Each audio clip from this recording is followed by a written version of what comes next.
estou aqui com a doutora Pamela Magalhães, que é psicóloga, especialista clínica e terapeuta de casal e família. Tudo bem? Boa tarde. Tudo bem, adoro estar aqui. Tenho, assim, um amor por essa menina enorme. Ah, eu também, amo você demais, é muito bom. É muito bom a gente poder ficar mais perto também. Daqui a pouco a gente vai passar o Snap. Eu acho que a gente acompanha um pouquinho dos pensamentos, aprende mais, não só através da página do YouTube, como através do Snap. Fica mais pertinho, fica né, mais Jaque? pertinho. E não é o nosso assunto, mas como muitas vezes a gente fala sobre os malefícios das redes sociais, vale lembrar que dá para usar tudo de maneira positiva. Você faz muito isso, né? Com certeza, assim, usar o Snap pra mim é uma forma de estar mais pertinho de quem acompanha meu trabalho e conseguir passar ali imediatamente uma reflexão, né? Uhum. E é muito gostoso ver essa troca, por isso que vale a pena o trabalho. Daqui a pouquinho a gente passa para vocês, mas a gente vai falar sobre como lidar com o sentimento de rejeição. E eu queria começar perguntando, doutora, todo mundo entende rejeição da mesma maneira ou isso pode ser um pouco subjetivo? Oh, vai variar. Primeiro, assim, todo mundo já experimentou o gosto amargo. Vale falar que a dor da rejeição, gente, ela é ela dói tanto quanto ou é maior do que a dor física. Os estudos mostram isso. A gente entende a rejeição como justamente a deficiência do amor. Né? Então, lá atrás, na infância, em que o amor ali, né, as nossas primeiras experiências do amor acontecem e como elas acontecem, né, o quanto de atenção esses pais ou os cuidadores conseguem dar para essa criança, como ela consegue absorver isso, qual a qualidade desse afeto, da atenção, da validação e do pertencimento.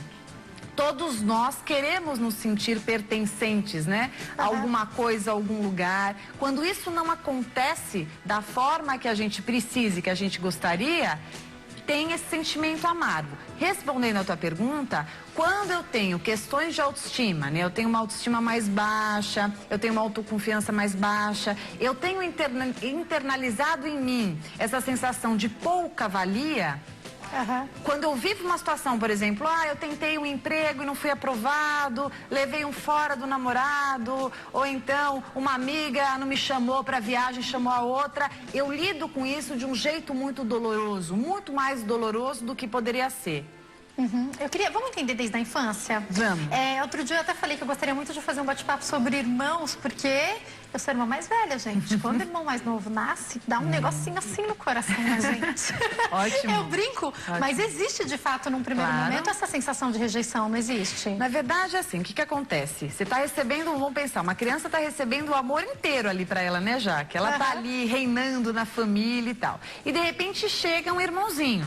Então não tem como, né? Invariavelmente, a concentração daquele amor, ela vai diminuir. Por que ela vai diminuir? Não é que não vai ter qualidade, mas normalmente ela vai diminuir porque os pais também têm que dar amor pro outro irmãozinho. Então tem esse primeiro impacto até que haja um equilíbrio. Se os pais não fazem esse movimento de um jeito saudável, prestando atenção, amparando, né, aquele reizinho que estava ali até então, né, sabendo dosar esses afetos para que ambos ali, né, consigam suprir as suas necessidades, com certeza esse sentimento de rejeição, ele pode ser ali alimentado e ele pode crescer.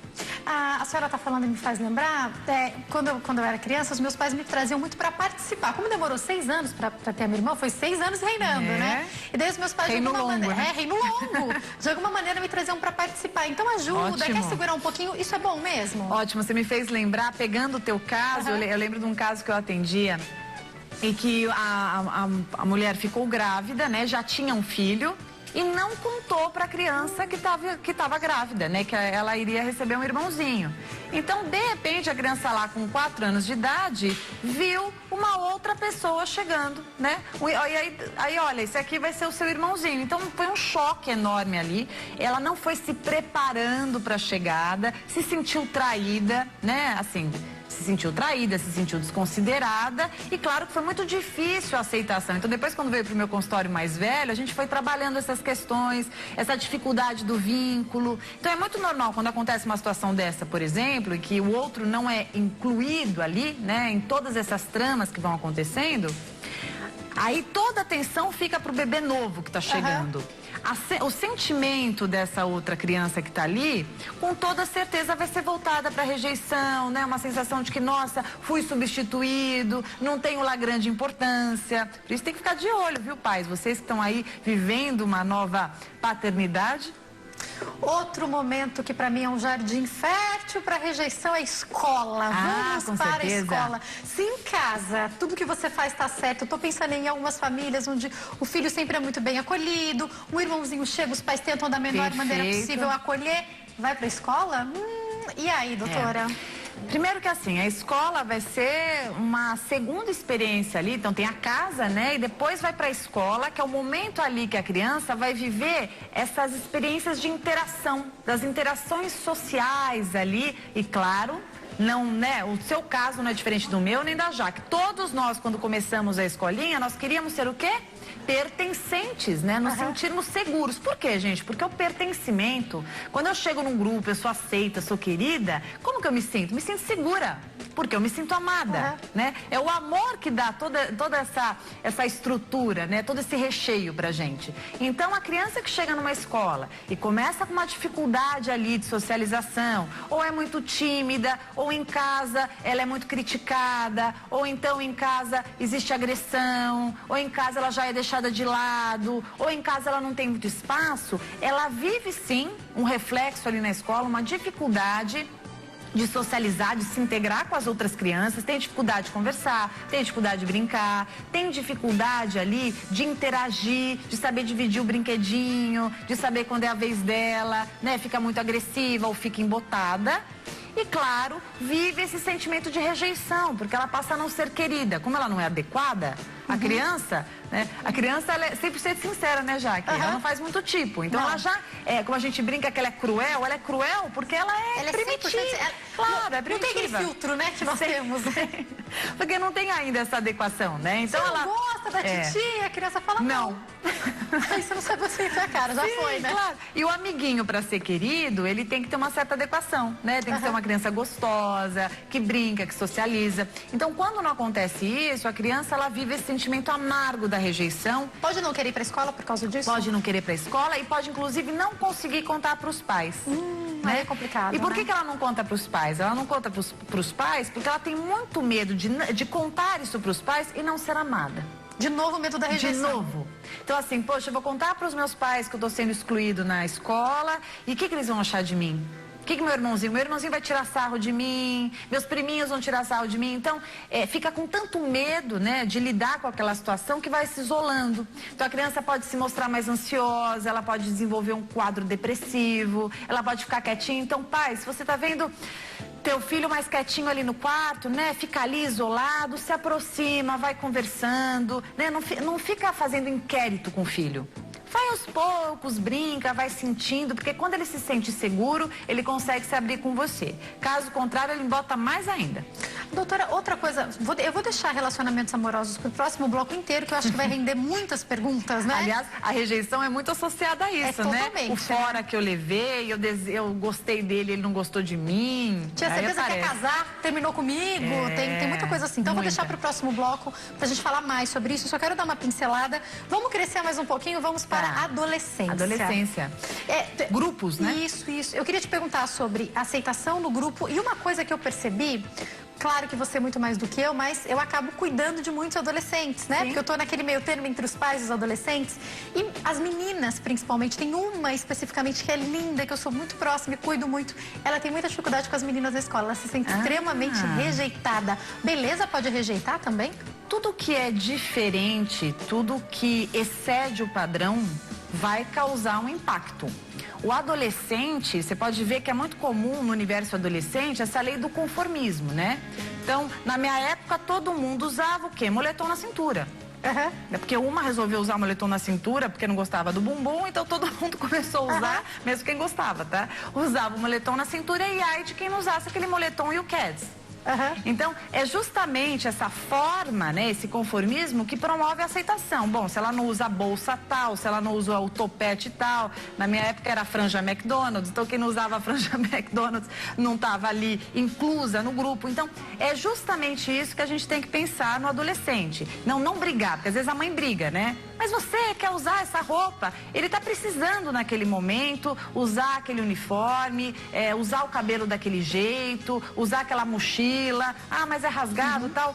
Faz isso por quê? Porque é uma forma de se sentir aceito e pertencente. Quando ele se sente assim, né, ali integrado ao grupo, ele se sente melhor. Né, ele se sente mais seguro. O que também passa a ser um problema quando ele fica muito vulnerável, porque assim, todo mundo usa droga ali, ou todo mundo bebe ali, ele tem que beber também. Porque se ele não fizer isso, ele vai ser excluído do grupo, né? Ele vai sofrer o bullying, como a gente fala. Então, são essas questões comuns ao universo adolescente, que é justamente a fase que a gente começa a, de fato, construir a identidade, quem eu sou, que é uma fase delicada, que quanto mais a família conseguir estar próximo sem invadir, conversando, exercitando o amor, né? Mais delicada com esse adolescente, porque é uma difícil, fase, né? É uma fase difícil. Eu fico pensando, claro, doutora, já passou minha fase, mas como eu acabo convivendo com muitos adolescentes, às vezes tem situações que eu não sei o que eu faria no lugar deles, às vezes eles falam, eu não sei com qual adolescente que eu falei esses dias, ela ainda nem é adolescente, é pré-adolescente, as meninas maltratando na escola, inventaram uma mentira, o que eu faço? Falo pra minha mãe, falo pra tia na escola, se eu falar pra tia na escola, elas vão zombar de mim, se tomar... Quer dizer, não é um movimento simples virar adolescente, não, né? Não, é que aí a gente tá falando de uma coisa, né, Jaque, que é tão grande, a gente tá numa fase da contemporaneidade, que assim, a mulher tá mais inserida no mercado de trabalho, os casais, eles se separam mais, os adolescentes, eles ficam um pouco mais perdidos. Mais sozinhos, mais sozinhos. Isso, né, eu tô falando de uma forma muito reduzida, né, generalizada, mas assim, esses adolescentes acabam ficando mais carentes, os recursos emocionais, eles são desenvolvidos muitas vezes de uma forma precária, então a gente tem muitos adolescentes perversos, né, com condutas ali pouco emotivas, né, eu acho pouco humanitárias.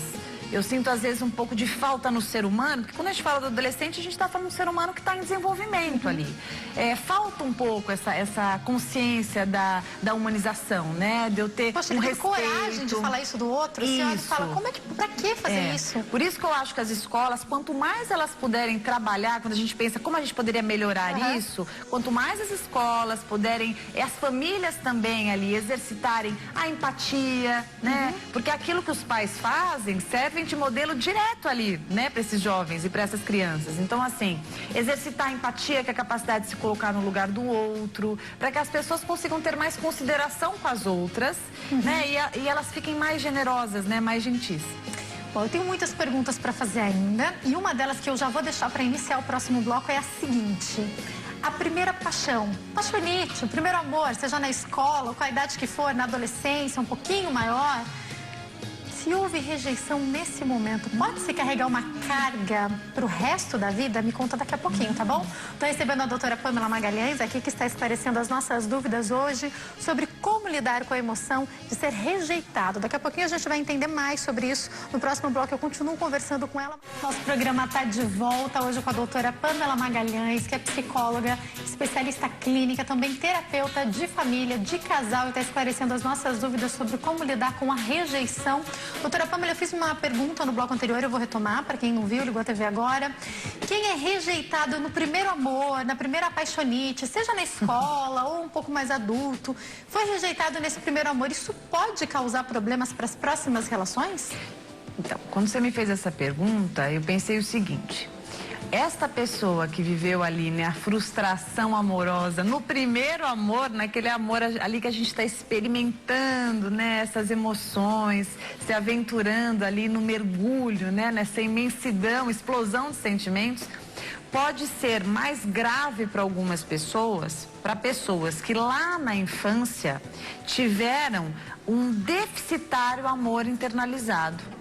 Então, o que acontece? Se lá atrás eu tive pais mais negligentes, que não conseguiram suprir as minhas necessidades primárias, eu internalizei a ideia de que eu não sou tão amado, de que eu não sou tão olhado, quando eu vivo uma rejeição reincidente no meu primeiro amor ali na minha adolescência, pré-adolescência, é como se confirmasse a ideia de que realmente eu sou rejeitada, eu não sou tão boa assim, eu não sou digna de amor. Então é um complemento para que algo aconteça. Isso, né? aí como confirma essa crença que a gente vai chamar, o indivíduo ele internaliza um gosto mais amargo ainda e ele pode sim entrar em futuras relações ali com esse fantasma. São as pessoas que começam uma nova relação com muito medo, tem muita dificuldade em entrar no relacionamento, tem muita dificuldade em realmente se relacionar.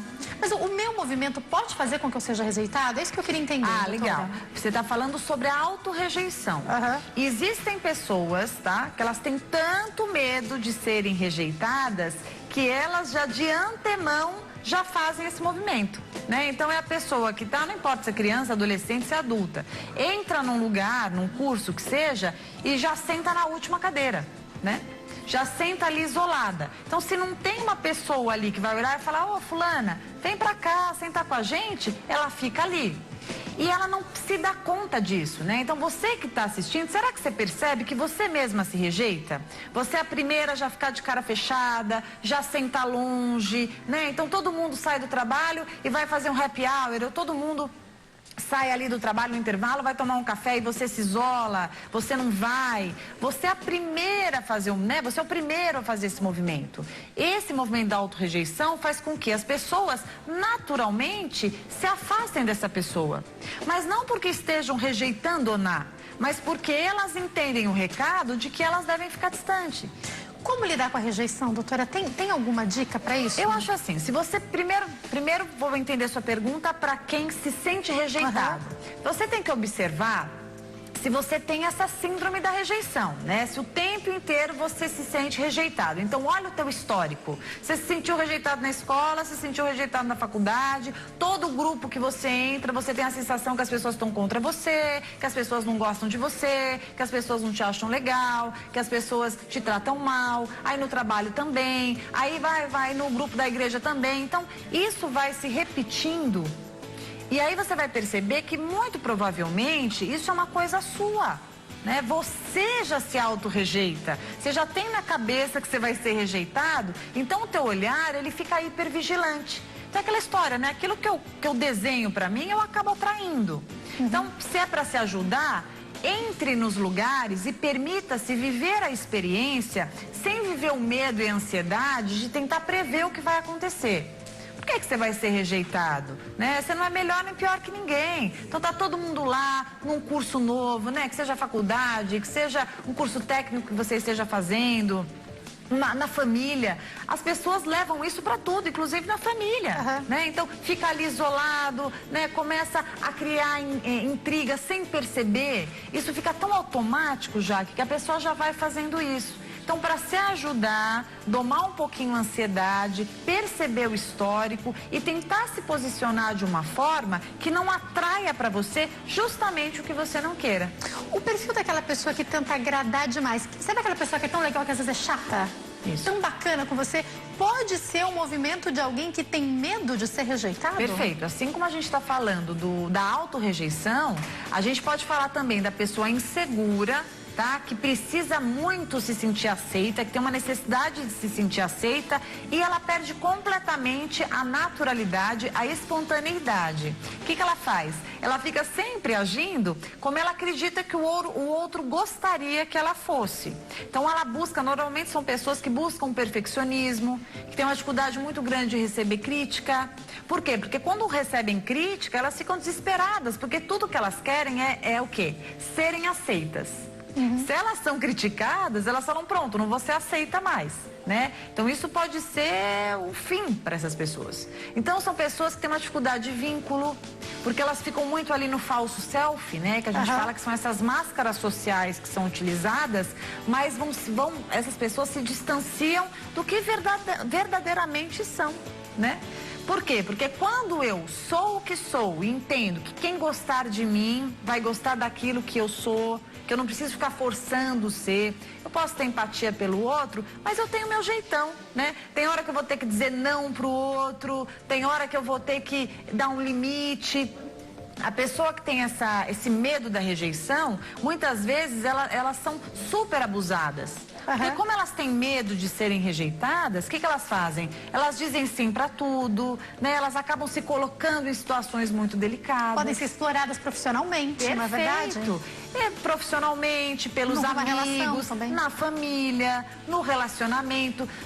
Se a gente pegar um casal, por exemplo, vamos pensar uma pessoa que tem uma autoestima baixa, que tenha sido rejeitada a vida inteira, então ela já tem internalizada essa ideia de que eu sempre serei rejeitado, né? Então, no relacionamento, ela acaba escolhendo um parceiro que é muito interessante. Quanto ele mais rejeita, mais ela ama.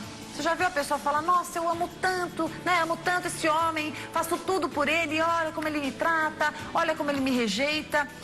Aí você pensa, bom, né, no primeiro momento, nossa, coitada, mas será que ela não está viciada nesse lugar de vítima da relação? Então ela fica nesse lugar de vítima e se ela permanece é porque de alguma forma ela aceita esse lugar. Tem algum conforto, pelo menos, naquela situação, isso, né? Perfeito. Pode não ser feliz, mas está confortável de alguma maneira ali. Mas já que a palavra conforto, ela está diretamente ligada com a familiarização daquilo.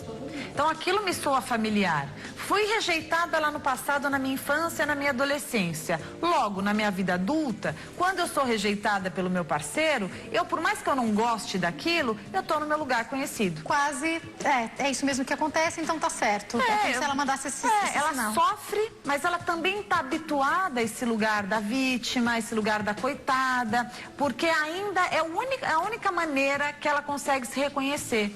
Então é nessa hora que uma psicoterapia, por exemplo, já pode ajudar muito. Porque você vai o quê? Vai ressignificar esse lugar. Né? Porque se você não teve o afeto lá atrás, você pode agora, né, que você é independente, que você é um adulto, buscar esse afeto com as suas próprias mãos. Agora, doutora, como lidar com um fora? Porque eu acho que ninguém gosta de levar um fora. Dar um fora também não é fácil, né? Mas eu acho que levar um fora ninguém gosta. E dependendo do momento que tá essa relação, é um comecinho de namoro, é um namoro onde a pessoa tinha certeza absoluta que ia casar, é um casamento.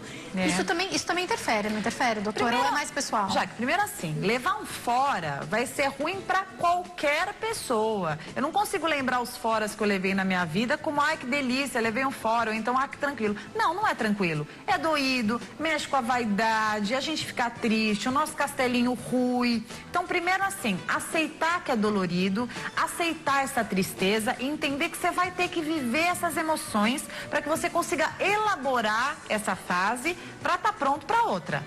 Né? Agora, claro, quando eu tenho uma personalidade mais fragilizada, quando eu já tenho esse histórico de rejeição, né? Já me senti rejeitada a minha vida inteira, tenho uma baixa autoestima, quando eu recebo um fora, isso pode fazer com que eu deprima, isso pode me deixar muito ansiosa, isso pode fazer com que eu paralise, eu tenha uma dificuldade, né, de tocar minha vida, eu fique pensando de forma obsessiva nesse assunto. É muito interessante, pessoas que têm uma dificuldade em lidar com a rejeição, elas levam fora, né? Vamos pensar numa relação que essa pessoa era devota à outra, né? Então, tudo que o outro queria, ela fazia, ela queria que desse certo, passava por cima até de si mesma.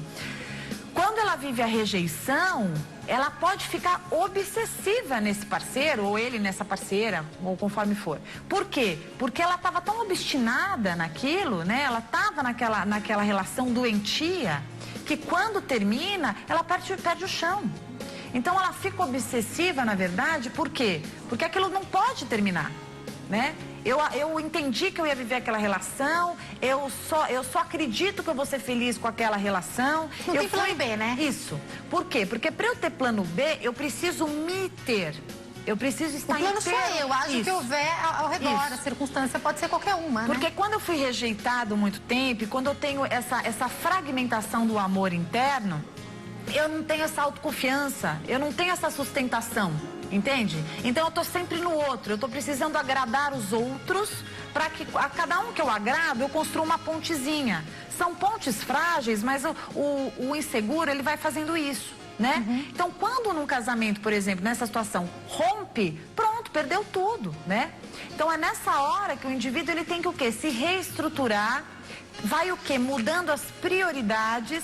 Então, se tudo estava no outro, não vai ser... Gente, presta atenção. Não vai ser da noite pro dia. Não vai. Não é com ninguém. Com você não vai ser diferente. É aos pouquinhos, lembrando das coisas que você gostava de fazer, resgatando amigos que ficaram no passado, se aproximando da família, lembrando das coisas que você gostava que você nem lembra mais. Principalmente o indivíduo que ele tem essa síndrome da rejeição, ele se despersonaliza. Ele vira o que o outro espera que ele seja. Perfeito. De acordo, ele tem uma tendência muito grande à codependência. Né? Porque ele entra numa relação, ele fica dependente. Por quê? Porque essa estrutura dele... do indivíduo dele é muito frágil. Então, na hora do rompimento, não entenda isso como o fim do mundo. Eu entendo aqui como profissional que vai ser o começo de tudo, inclusive. Vai ser a hora que você vai estar lá, você consigo mesmo, vai dar esse desespero, mas é daí que você vai começar a construir, descobrir o que gosta. Às vezes a pessoa chega no consultório para mim, a gente vai construindo ali esse eu. Qual que é a comida que ele gosta? Que tipo de música que ele gosta, porque a pessoa ela tá tão despersonalizada, ela tá tão frágil que ela não lembra, que ela, ou então nunca soube, né? Você tá falando, me faz até dar um exemplo aqui pessoal. Esses dias conversando com a coach, ela fez um exercício de parar e perceber a respiração. Eu sou cristã. Ai, que legal. Falo da valorização de tudo que Deus nos deu e perceber que eu nunca tinha parado para me perceber, para perceber o movimento da respiração máximo. do que Deus fez. Quer dizer, é você de alguma maneira entender a sua conexão com Deus, com você, com aquilo que... Por que a gente às vezes passa tanto tempo sem fazer isso? A falta da ajuda muitas vezes, né? E olha, Jaque, a Jaque deu um exemplo para você que está passando um momento difícil, dolorido, né? Que viveu aí um rompimento, que está sofrendo esse gosto amargo da rejeição. A respiração é um exercício tão intenso. Por quê, Jaque? Porque é quando eu escuto a minha respiração que eu percebo que eu existo. E é tão grande a gente perceber que a gente existe, que a gente percebe que a gente tem um lugar no mundo, né? Que a gente é um ser ali, que tem o direito de ser amado. E se não está conseguindo fazer isso, tem ali recursos próprios hoje. Você só precisa descobrir que você tem, porque ter você tem. E aí quando você descobre, você vai à luta. Né? E é muito bom você entender que você consegue ficar bem sim sozinho, mas que você não precisa viver sozinho se você não quiser. Só que mas você é tem uma que estar opção. bem para qualquer relação. Isso. Né? Eu falo assim, para ter um relacionamento maravilhoso com alguém, antes de mais nada, você tem que ter um ótimo relacionamento consigo mesmo. Vou para algumas perguntas que chegaram aqui. O Glauco Paraíso, ele não conta muito a história, mas ele pede um auxílio. Boa tarde, Jaqueline. Queria saber como ter a atenção da minha família. Tenho 22 anos e estou querendo atenção. Muito obrigada pela sua participação, Glauco. Não sei se ele mora com a família ou não, mas já dá para perceber algo. Eu vou responder o que eu senti da sua pergunta, porque me desculpa se eu não responder exatamente, porque eu não sei da sua história.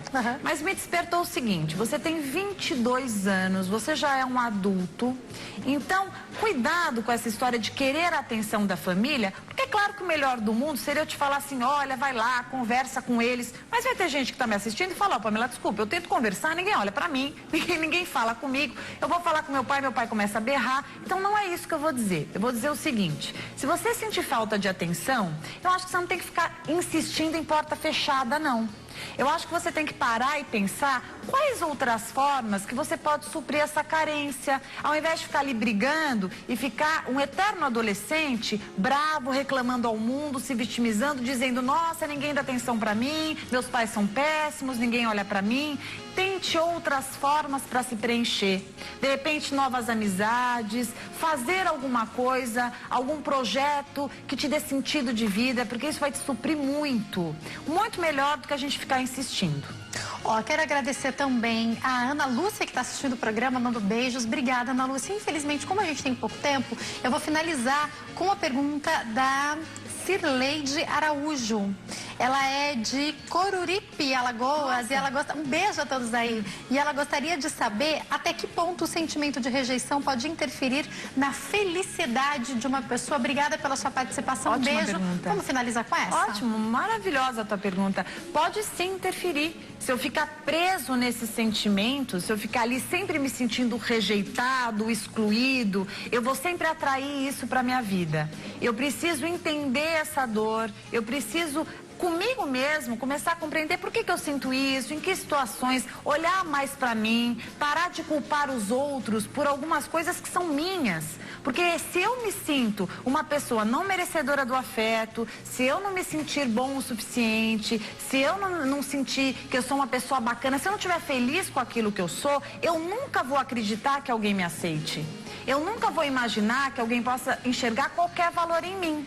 Então, eu entendo a felicidade não como uma coisa, né, para ela que perguntou, eu não entendo felicidade como algo pleno, mas eu entendo que a gente pode ter vários momentos de felicidade e ter a sabedoria de curtir e absorver cada um deles. E a felicidade começa quando eu me aceito do jeito que eu sou, porque ninguém é perfeito, mas cada um é o máximo na sua singularidade. Fantástico, doutora Pamela, muito bom ter você aqui, volte sempre. Quem quiser entrar em contato tem o site www.pamelamagalhães.com.br e as redes sociais, tem o YouTube, Minuterapia, né? Eu tenho um canal, chama Minuterapia no YouTube, sempre um vídeo novo pra você às quartas. Eu tenho uma página no Facebook, se quiser seguir um pouquinho o que eu posto, Pamela Magalhães, psicóloga, e o Snapchat, que eu e a Jaque aqui a gente troca um monte, Psi Pamela, PSI, Pamela, eu vou adorar ter você pertinho de mim pra gente poder trocar, receber perguntas e tudo mais. Muito obrigada, Obrigada, minha querida. Sempre, viu? Obrigada. Uma ótima tarde, Sempre. muito bom. E você pode continuar acompanhando muitas dicas e orientações interessantes que ela nos traz através do Snap. Ó, a gente estava aqui brincando, a doutora Pamela outro dia viu aqui um Snap bem interessante. A gente não pode falar o que é, senão o diretor briga. Mas tem umas coisas inusitadas no meu Snap, né? Porque se tem uma coisa que eu sou e pouca gente sabe, é engraçada. E o meu diretor também é, né, doutora? Muito, adorei. Então tem umas coisas legais. Se você quiser seguir meu Snap também, é jaque.stefano, JACQ.stefano. Eu tô te esperando, então, também no meu Snapchat. Entra lá, tá? Pra se surpreender muito com a Jaque. Vai se surpreender. Não tem o E, tá? É JACQ.STFANO. Tá bom? Tô esperando vocês por lá. Obrigada mais uma vez. Obrigada, querida. Obrigada a você pelo seu carinho, pela sua audiência. Um beijo grande, uma excelente tarde. Fica com Deus. Tchau.